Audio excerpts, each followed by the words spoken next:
En lo más profundo de los sagrados muros del Vaticano se ocultan desde archivos repletos de conocimientos prohibidos hasta el certificado de defunción de Jesús. Acompáñenos para desenterrar 15 de las cosas más espeluznantes que se han ocultado durante siglos en el corazón del Vaticano. Número 15. El Obelisco Vaticano. En el corazón de la Plaza de San Pedro de la Ciudad del Vaticano se alza una magnífica reliquia, el Obelisco Vaticano. Aunque muchos quizá no lo conozcan por su nombre, su imponente presencia resulta familiar al instante a cualquiera que haya visto una imagen de la plaza. Este colosal pilar, que recuerda a los antiguos obeliscos egipcios, tiene una rica historia que se remonta a miles de años. Lo que hace aún más cautivador a este obelisco es su oscuro pasado. Procedente originalmente de la ciudad egipcia de Heliópolis, fue robado durante el notorio reinado del emperador romano Calígula. Sin embargo, su historia da un giro siniestro a partir de ahí. Los romanos diseñaron ingeniosamente un barco para su transporte de Egipto a Roma, pero este mismo obelisco sería empleado para la ejecución de los primeros cristianos. Erguido en el circo de Calígula y Nerón durante la época de la crucifixión de San Pedro, el obelisco fue testigo de la espantosa desaparición de innumerables cristianos, que eran conducidos a su base donde sus vidas eran brutalmente extinguidas. Con el paso del tiempo, el circo fue abandonado y la colina vaticana evolucionó hasta convertirse en una necrópolis. Incluso durante la Edad Media, el obelisco permaneció en el mismo lugar, con su base marcada por la sangre de los mártires.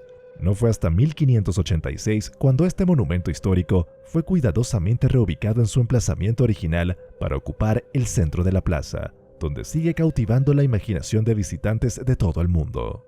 Número 14. Los archivos secretos.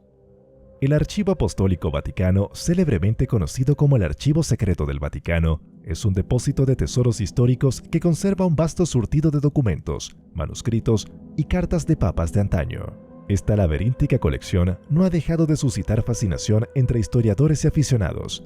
Sin embargo, son los textos prohibidos ocultos entre los kilómetros de estanterías los que verdaderamente encienden la intriga. Han persistido rumores sobre manuscritos heréticos en el archivo. Estos documentos ofrecen una perspectiva distinta de las narraciones del cristianismo, presentando enigmáticos evangelios gnósticos con relatos poco convencionales de las enseñanzas de Cristo. Entre estas páginas sagradas se encuentran los relatos de María Magdalena y el Evangelio de Judas, desafiando las creencias cristianas establecidas e invitando a contemplar un enfoque más místico de la fe. Interpretaciones alternativas de la supuesta traición de Judas Iscariote, las conspiraciones alrededor de documentos que revelan los capítulos oscuros de la Iglesia, podrían provocar una reevaluación crítica del relato histórico. Estos textos exploran rituales arcanos, alquimia y prácticas de invocación. La Iglesia ha recopilado estos textos a lo largo de los últimos milenios, añadiendo misticismo y evitando su mal uso. Científicos y lingüistas buscan descifrar estos códigos para revelar secretos que podrían cambiar nuestra comprensión de la Iglesia y la historia. Número 13. El Grimorio de Magia Negra.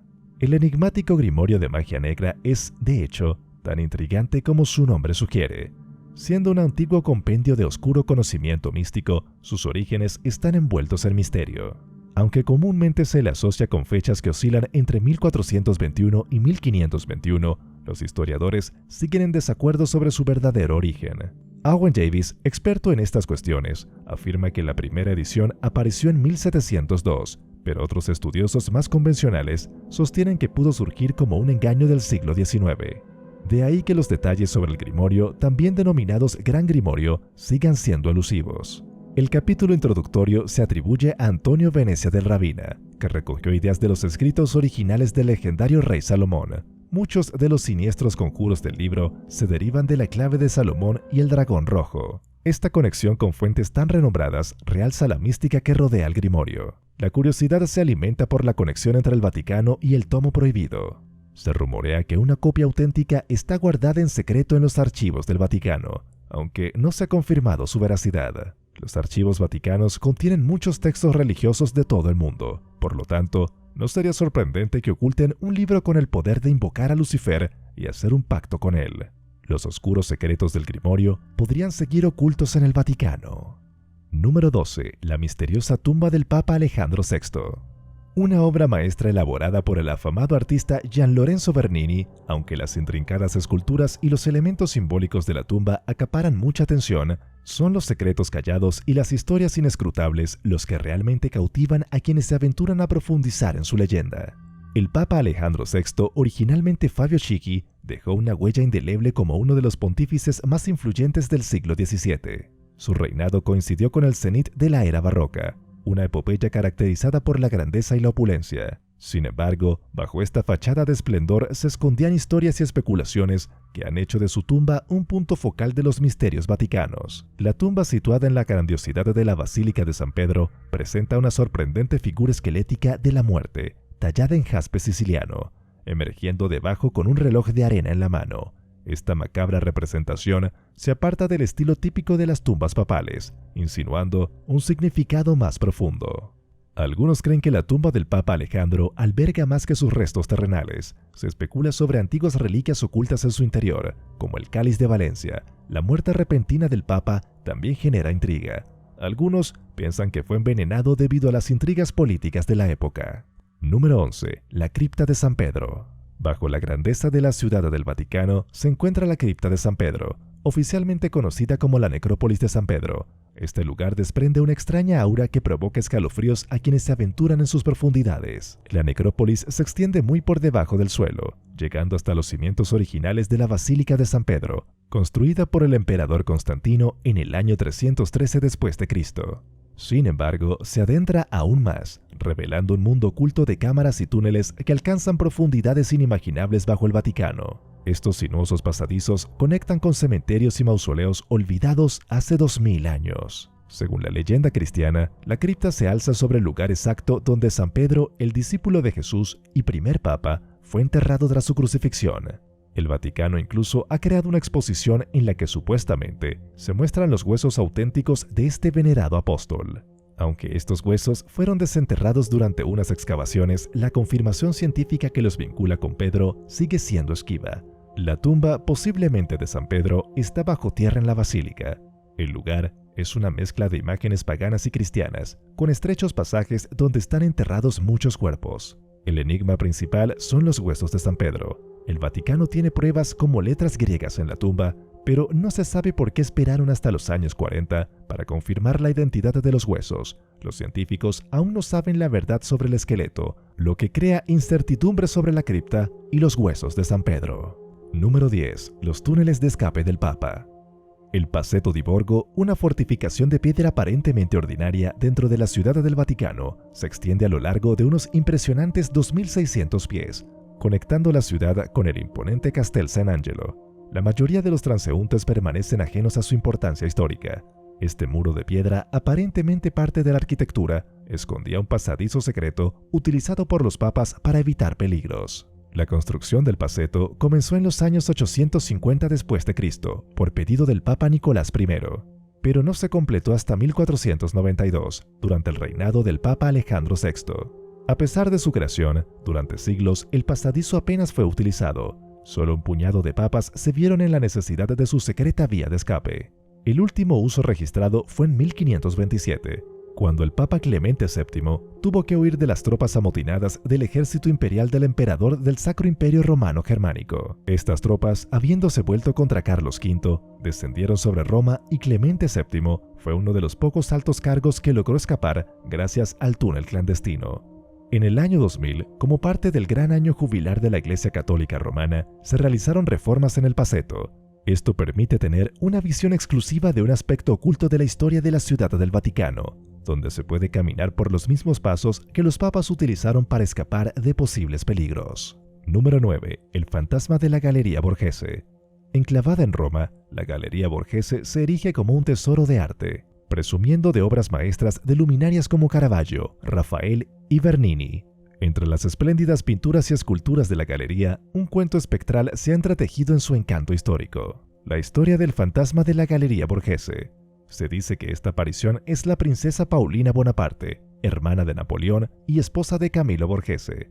Su semejanza en mármol por Antonio Canova, titulada Paulina Bonaparte como Venus Victrix, adorna la galería. La estatua la captura en una pose grácil, mostrando su belleza y espíritu audaz. Los visitantes han tenido experiencias extrañas cerca de la estatua, como cambios de temperatura y sensaciones de ser tocados por una mano invisible. Se han reportado avistamientos de una figura similar a Paulina deambulando entre las obras de arte, con una mirada melancólica y distante. La tradición local añade profundidad a esta inquietante historia. Cuenta la leyenda que Paulina, obsesionada con la belleza y la juventud eterna, está atrapada en su estatua en la galería. Se dice que su espíritu vaga por los pasillos en busca de admiración y se percibe un tenue aroma a rosas cerca de la estatua, especialmente durante altas horas de la madrugada. En el siglo XIX, un guardia nocturno escuchó susurros y vio cómo la estatua giraba lentamente la cabeza hacia él. Desde entonces, esta historia ha sido transmitida de generación en generación, agregando un escalofriante capítulo a las leyendas de la Galería Borghese. Número 8. Las predicciones perdidas de Nostradamus. Nostradamus, el extraño vidente francés del siglo XVI, ha grabado su nombre de forma indeleble en la historia con sus crípticas cuartetas y versos proféticos, objeto de escrutinio, interpretación y debate durante siglos. Sin embargo, se rumorea que existe un manuscrito perdido de Nostradamus en el Vaticano. Este documento contiene predicciones impactantes y detalladas sobre acontecimientos importantes de la historia de la Iglesia. Se cree que estas profecías son más explícitas y potencialmente peligrosas en las manos equivocadas. Aunque el Vaticano nunca ha confirmado oficialmente la posesión de este manuscrito, varios sucesos curiosos han generado especulaciones. En el siglo XIX se descubrieron referencias a un documento secreto en el diario de un cardenal del siglo XVII. El diario revelaba la incomodidad del cardenal al leer las cuartetas prohibidas del vidente. Otra pista tentadora surgió de un desertor de la Iglesia a principios del siglo XX, que habló en voz baja de una biblioteca prohibida oculta en el Vaticano. Este lugar, supuestamente, albergaba textos heréticos y documentos controvertidos. Entre ellos, se decía que estaba el manuscrito perdido de Nostradamus, profusamente anotado y examinado por unos pocos elegidos. Muchos creyentes en las profecías sostienen que la capacidad de Nostradamus para prever el futuro haría el interés de la Iglesia mantener tales predicciones bajo llave. Permitiría a la Iglesia conservar el control sobre una información potencialmente desestabilizadora. Número 7. El certificado de defunción de Jesús. La sábana santa, un pequeño trozo de tela de lino que muestra lo que parece ser la huella del rostro de Jesucristo, ha intrigado a fieles y curiosos durante siglos. Se asemeja a un negativo fotográfico y ocupa un lugar importante en la historia religiosa. Los eruditos religiosos creen que este sudario se utilizó para envolver el cuerpo de Cristo tras su crucifixión, razón por la que su rostro quedó impreso en él. Mencionada por primera vez en 1354, la sábana santa se convirtió rápidamente en una de las reliquias religiosas más famosas del mundo. Resguardada en la capilla real de la Catedral de Turín, en el norte de Italia desde 1578, ha sido venerada. Sin embargo, su autenticidad ha sido objeto de disputa. En 1988, la datación por radiocarbono sugirió que el lino era de la Edad Media, aproximadamente 1000 años después de la muerte registrada de Cristo, lo que generó dudas sobre su veracidad. Pero recientemente, Bárbara Frale, una investigadora con acceso a los archivos secretos del Vaticano, reveló un hallazgo fascinante: rastros de escritura en la sábana santa. Estas palabras inscritas en griego, hebreo y latín sugiere que este sudario cubrió a Jesús de Nazaret. Esta afirmación proveniente del Vaticano ha dado lugar a intrigantes especulaciones. Se cree que este trozo de lino pudo haber sido utilizado como un certificado de defunción. Un empleado escribió el nombre de Jesús en varios idiomas en la sábana santa antes de que su cuerpo fuera envuelto para enterrarlo. Número 6. El francmasón francés. La Iglesia Católica Romana mantiene una postura firme, y algunos dirían arcaica, respecto a la masonería.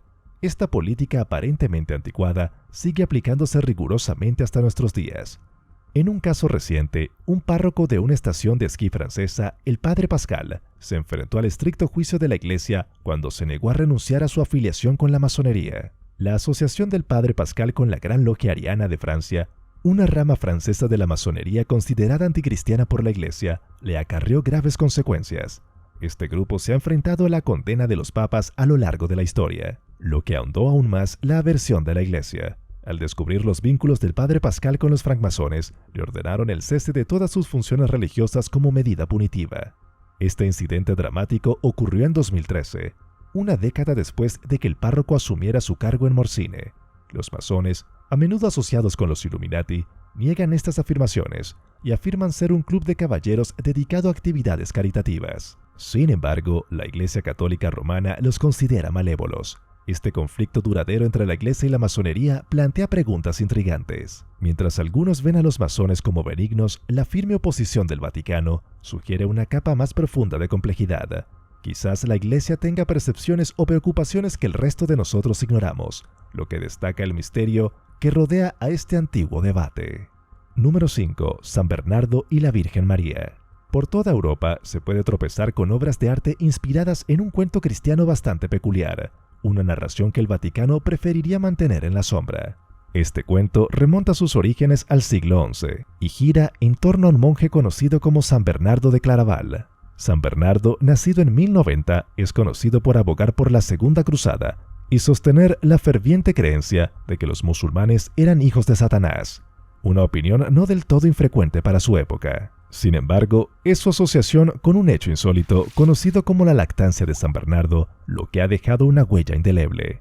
Cuenta la leyenda que San Bernardo, en un momento de desafío divino, imploró a la Virgen María que demostrara su conexión maternal con Cristo. En un giro sorprendente, su estatua cobró vida y supuestamente derramó su leche en los ojos de San Bernardo. Existen variaciones de la leyenda, una de las cuales sugiere que se trataba de una infección ocular que su leche curó milagrosamente. El aspecto más asombroso de este cuento es su secuela. La historia de San Bernardo y la lactancia de la Virgen María se hizo extrañamente popular en toda Europa. Se pueden encontrar obras de arte que representan esta singular escena por todas partes, sobre todo en la Alemania del siglo XV y en los Países Bajos. ¿Se había topado alguna vez con esta extraña y cautivadora historia? Número 4. La Resurrección. En el interior del Vaticano reside una escultura profundamente inquietante llamada La Resurrección, que proyecta una sombra espeluznante sobre la sala de audiencias Pablo VI. Realizada en 1977 por el artista Pericle Fassini, esta colosal obra de arte tiene una longitud de 66 pies y una altura de 23 pies. Pretendía representar la resurrección de Cristo, pero su apariencia ha dado lugar a numerosas y oscuras teorías. La escultura, aunque tiene un propósito espiritual, a menudo se interpreta de forma muy diferente. A algunos les parece una grotesca amalgama de serpientes derretidas entrelazadas con una figura demoníaca que emerge de un charco de siniestra sustancia viscosa negra. La inspiración de Pericle Fassini parece haber sido extraída de los más oscuros recovecos del horror. La sala de audiencias Pablo VI es el lugar donde el Papa celebra sus reuniones semanales cuando el tiempo de la Plaza de San Pedro no coopera. La siniestra escultura, colocada en un lugar destacado, pretende evocar una sensación de conmoción en quienes posan sus ojos en ella por primera vez. Sirve como crudo recordatorio de que los cristianos no deben temer el inminente cataclismo, sino aceptarlo y regocijarse en la resurrección, aunque presagia un mundo envuelto en el caos y la muerte. Número 3. El sarcófago del Zodíaco. En las profundidades de las intrincadas catatumbas del Vaticano, donde la esencia del tiempo parece suspendida, un artefacto ha cautivado la curiosidad de generaciones: el enigmático sarcófago del Zodíaco. Esta antigua estructura funeraria, adornada con símbolos zodiacales y motivos celestiales, contrasta intrigantemente con la iconografía cristiana en los tesoros del Vaticano. El sarcófago de mármol presenta una paradoja intrigante. Muestra orígenes paganos con los 12 signos del zodíaco tallados y representaciones de dioses planetarios, pero también incluye símbolos cristianos, como un pez, un pastor y el símbolo Chiro, que representa a Cristo. La fusión de símbolos paganos y cristianos ha generado diversas teorías sobre su origen y propósito. Algunos creen que el sarcófago perteneció a un alto funcionario romano convertido al cristianismo. En esta teoría, los signos del zodíaco simbolizan la vida antes de la conversión y los motivos cristianos representan la nueva fe. Otra teoría sugiere que fue creado durante un periodo en el que los primeros cristianos intentaban combinar sus creencias con las tradiciones paganas existentes. Los símbolos del zodíaco podrían representar la naturaleza cíclica de la vida y la muerte, en consonancia con las creencias cristianas en la resurrección y la vida eterna. A lo largo de los siglos, el sarcófago del zodíaco ha desconcertado a historiadores, teólogos, ocultistas, astrólogos y estudiosos del esoterismo, quienes lo ven como un puente oculto entre caminos espirituales y una llave para desentrañar la sabiduría antigua más allá del tiempo y las creencias. Número 2. El elefante vaticano.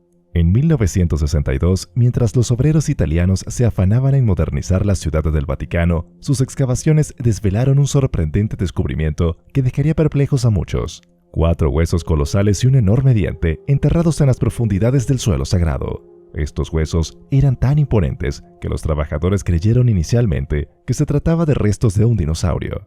Sin embargo, no se trataba de antiguas reliquias fosilizadas, eran los restos de un animal que había encontrado su fin mucho más recientemente. Eran de hecho los huesos de un elefante. La curiosidad por el extraño hallazgo permaneció latente durante décadas, pero en la década de 1990 el interés por el elefante del Vaticano empezó a resurgir. Silvio Bedini, del Smithsonian, un investigador incansable, desenterró finalmente la fascinante historia que se esconde tras este notable descubrimiento. La historia comenzó con la elección del Papa León X en 1513. Un embajador portugués llegó al Vaticano con un regalo sorprendente, un elefante albino de 4 años de edad. En aquel tiempo, los elefantes eran desconocidos para los romanos, mencionados solo en algunos relatos de guerras pasadas. El elefante del Vaticano se convirtió en una sensación en Roma, cautivando a los habitantes de la ciudad. Sin embargo, su fama fue efímera, ya que murió trágicamente en 1516 debido a un intento fallido de curar su estreñimiento con polvo de oro. Fue enterrado en el patio del Vaticano y pronto olvidado por la mayoría. Número 1. Los libros sexto y séptimo de Moisés. Fundamento tanto del cristianismo como del judaísmo, el Antiguo Testamento comprende los conocidos 5 libros de Moisés: Génesis, Éxodo, Números, Levítico y Deuteronomio. Pero ocultos en las sombras de la historia yacen 2 volúmenes intrigantes, los misteriosos sexto y séptimo libros de Moisés. Se trata de las colecciones de conjuros y hechizos mágicos de los Grimorios, que no han sido divulgados. Sorprendentemente, estos textos fueron supuestamente escritos por el propio Moisés y transmitidos de generación en generación. Sin embargo, en alguna coyuntura críptica, probablemente solo conocida por el Vaticano, estos libros fueron extirpados por no ajustarse a la narrativa bíblica estándar. Los libros adicionales de Moisés contienen una serie de hechizos, nombres mágicos, dibujos intrincados y directrices para realizar hazañas extraordinarias, como controlar el clima, influir en los demás y posiblemente estar en comunión con los difuntos. Pero su autenticidad sigue rodeada de misterio. Los manuscritos originales de estos libros clandestinos nunca han salido a la luz, y las copias más antiguas que se conocen son panfletos alemanes del siglo XVII.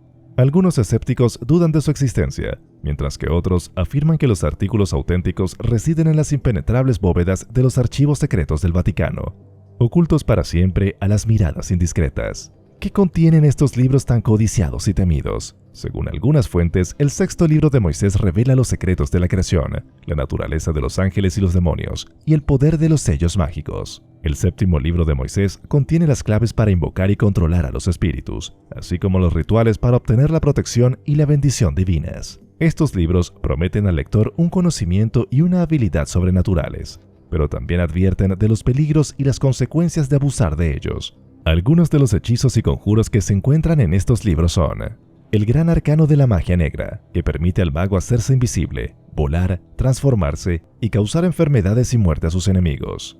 El gran arcano de la magia blanca, que permite al mago curar, proteger, bendecir y atraer el amor y la fortuna. El gran arcano de la magia roja, que permite al mago dominar a los animales, las plantas y los elementos, así como provocar tormentas, terremotos y fuego. El gran arcano de la magia celeste, que permite al mago comunicarse con los ángeles, los arcángeles y los serafines y recibir su guía y ayuda. El gran arcano de la magia infernal, que permite al mago invocar y pactar con los demonios, los diablos y los espíritus malignos y obtener su servicio y obediencia. Estos son solo algunos ejemplos de los misterios que se esconden en los libros sexto y séptimo de Moisés, que han fascinado y aterrorizado a generaciones de buscadores de lo oculto. ¿Serán alguna vez revelados al público o permanecerán para siempre en las sombras del Vaticano? Y esto ha sido todo por hoy. Recuerda que si te gustan nuestros videos puedes apoyarnos con un like, suscribiéndote a nuestro canal y haciendo clic sobre la campanita de notificaciones para que no te pierdas ninguno de nuestros próximos contenidos. ¡Hasta pronto!